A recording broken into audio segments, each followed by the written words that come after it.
Take a journey back to a time and place where the past comes alive.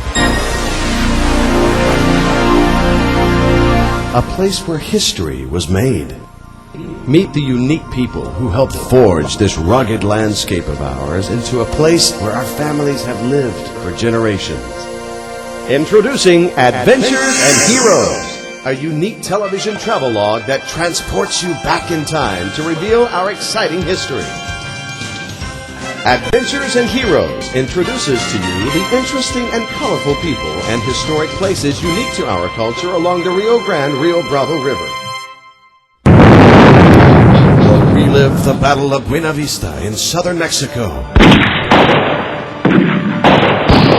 No matter the time or place, the past meets the present in this exciting new show from the state-of-the-art studios of Tec Productions. Span the generations with us and be there to share in the exciting experience of Adventures and Heroes, where history lives again.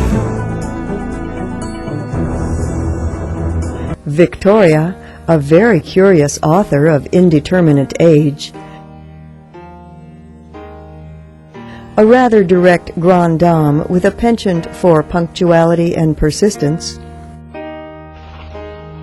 and her loyal assistant, Victor, a budding researcher with reams of notes, are visiting intriguing sites of action and adventure in the remote and not-so-remote past.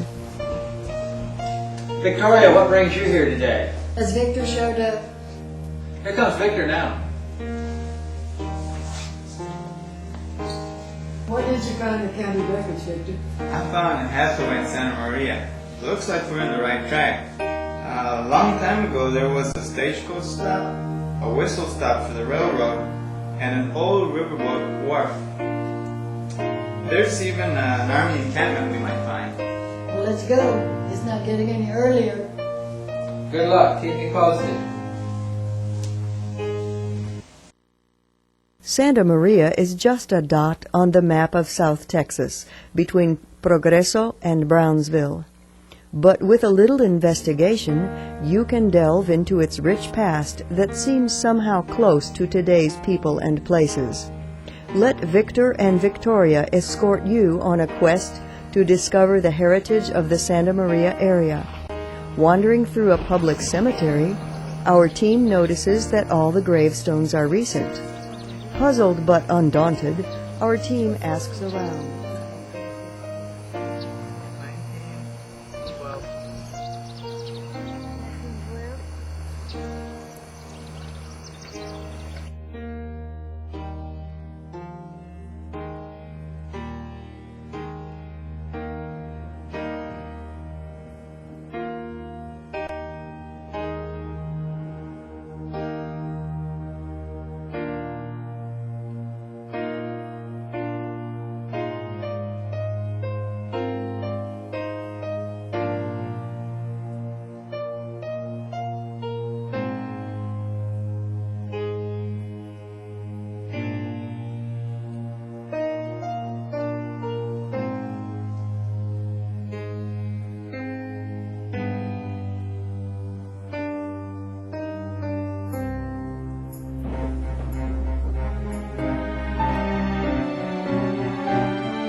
Finally locates a small private cemetery in the front yard of a Santa Maria residence.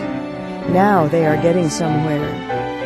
Perusing names from England and Spain, Victor and Victoria wonder if the names belong to soldiers, settlers, colonists, merchants, vagabonds, priests, aristocrats, or commoners. Victoria tells Victor to make a note of the location of these abandoned graves for future research.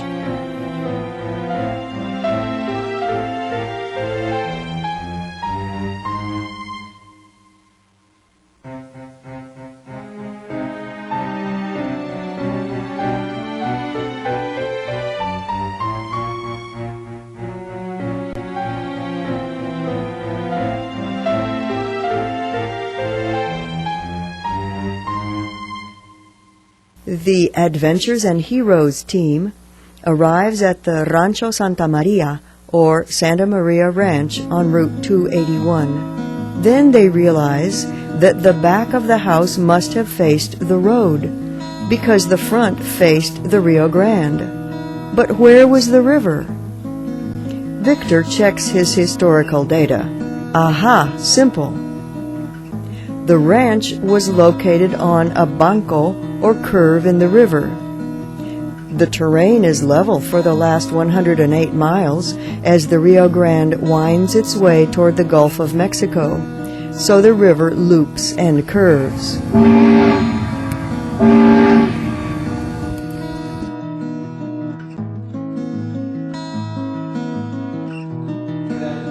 One heavy rainfall can cause the water to cut across the narrow end of the loop and leave a U-shaped pool.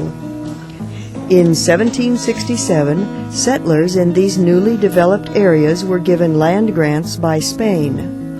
Rosa Maria Hinojosa de Ballí, widow of Captain José María Ballí, inherited his 55,000 acres, and within 13 years increased her holdings to over 1 million acres, now divided into 5 South Texas counties.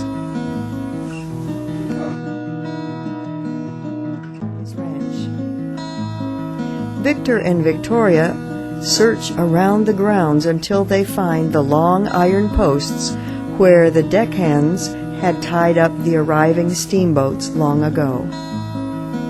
To that huge land grant arrived one William Neal, who had been born in Sussex, England in 1807. In 1845, for $800, he bought a portion of the Ballí land 25 miles upriver from Brownsville. He established a ranch called Buena Vista, located at the Bolsa Bend of the Rio Grande. Soon, stagecoaches were bringing travelers and settlers past his door, so he established a general store. When steamboats arrived in the Rio Grande Valley in 1855, Neal established a steamboat landing at his ranch. While some men in the area were making war, others were striving to create peace and stability in the region. Once the Rio Grande became the international boundary in 1848, those living north of the border began to look to the north rather than to Mexico for their religious leaders. Victor and Victoria have found no evidence of missions by Protestant churches and only 2 small Catholic missions dating before 1848. So as they leave the Rancho Santa Maria and cross Route 281 to what looks like a mission church, they discuss its possible origin.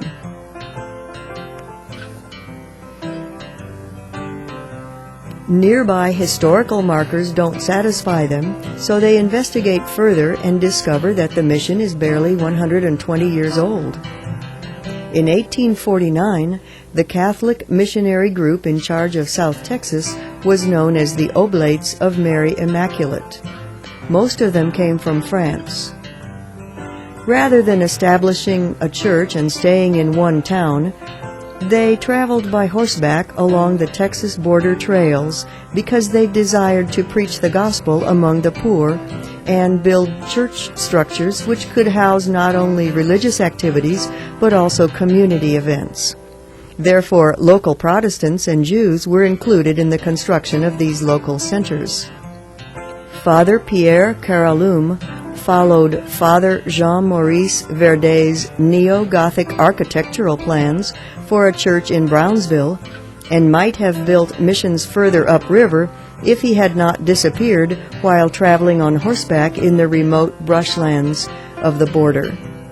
It was up to Father Louis Pitoy and other priests on horseback to design and then build this brick chapel at Santa Maria on land donated by L. J. Hines, then the owner of the Rancho Santa Maria and the surrounding 7,500 acres.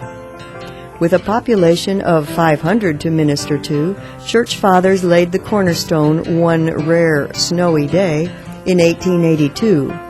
Was the inclement weather an omen? Originally planned as the center of a town proposed by Hines, the mission church ended up isolated when inhabitants decided to locate the town 1 mile to the west.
As the stage and steamboat signaled progress, they were eclipsed by the advent of the railroad in 1913.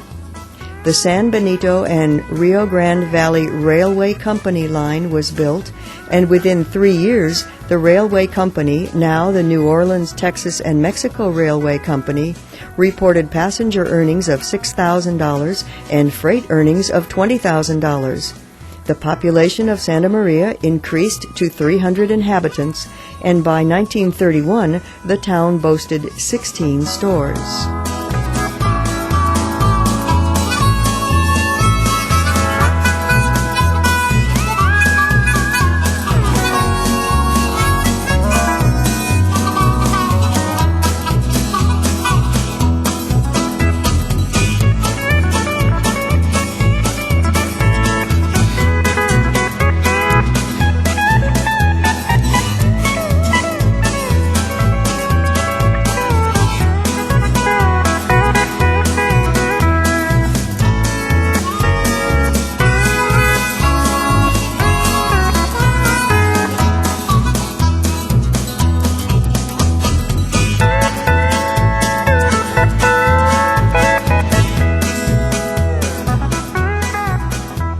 But the Depression swept in on the wings of the hurricane of 1933, and the town quieted down.